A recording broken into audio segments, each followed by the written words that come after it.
Adalah bentuk-bentuk ijtihad. Ijtihad adalah sebuah metode atau cara untuk menghasilkan sebuah hukum. Terbagi menjadi beberapa. Yang pertama adalah ijma. Ijma adalah kesepakatan mujtahid tentang hukum syar'ah dari suatu peristiwa setelah Rasul wafat. Misalnya ketika Rasul meninggal diperlukan pengangkatan pengganti beliau yang disebut dengan khalifah. Pada masa itu, kaum muslimin sepakat untuk mengangkat Abu Bakar sebagai khalifah yang pertama.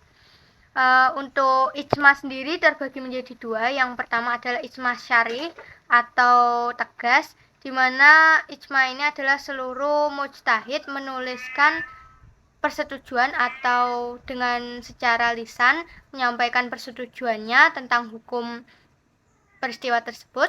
Lalu yang kedua adalah ijma sukuti atau diam, yaitu sebagian mujtahid menyampaikan pendapatnya dan yang lainnya menyetujuinya atau tidak menyanggahnya. Lalu mujtahid sendiri adalah seorang yang ahli dalam hukum Islam. Yang kedua adalah qiyas. Qiyas adalah menetapkan hukum suatu kejadian yang tidak ada dasar nasnya dengan cara membandingkan dengan suatu kejadian yang telah ditetapkan hukumnya berdasarkan nas karena ada persamaan ilat atau sifat di antara kejadian tersebut.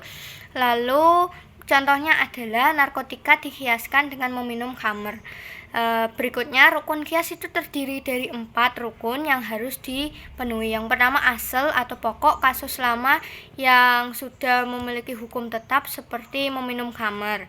Lalu far'un atau cabang kasus baru yang belum memiliki hukumnya, misalnya adalah narkotika.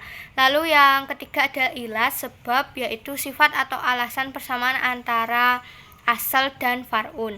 Lalu ini seperti memabukkan atau merusak akal, maksudnya persamaan antara meminum khamr dan menggunakan narkotika. Lalu yang keempat adalah hukum asal, adalah hukum yang didapatkan pada pokok masalah tersebut, misalnya adalah haram atau halal gitu. Yang ketiga adalah maslahah mursalah, suatu kemaslahatan di mana syar'i tidak mensyariatkan suatu hukum untuk merealisir kemaslahatan itu dan tidak ada dalil yang menunjukkan atas pengakuannya atau pembatalannya.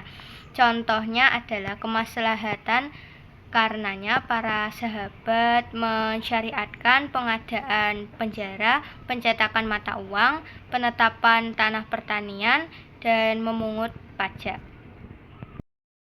Maslahah mursalah sendiri adalah sebuah perkara yang baru yang tidak diatur secara eksplisit di Al-Quran, sehingga untuk pertimbangannya dilakukan secara kemaslahatan umum atau manfaat secara umum dan penolakan kemudaratan atau kerusakan, sehingga maslahah mursalah ini dilakukan demi kebaikan masyarakat.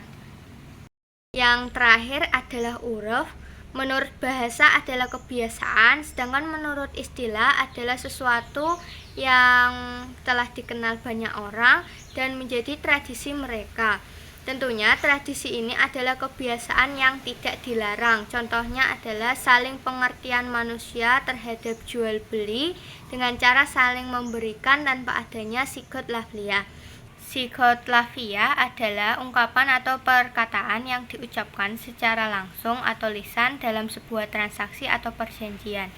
Berikutnya macam-macam uruf. Uruf yang pertama adalah uruf qauli, lisan, yaitu penggunaan kata tertentu seperti kata daging untuk daging sapi atau kambing. Lalu yang berikutnya uruf amali atau perbuatan, yaitu kebiasaan perilaku seperti memberikan tips saat menggunakan ojek online.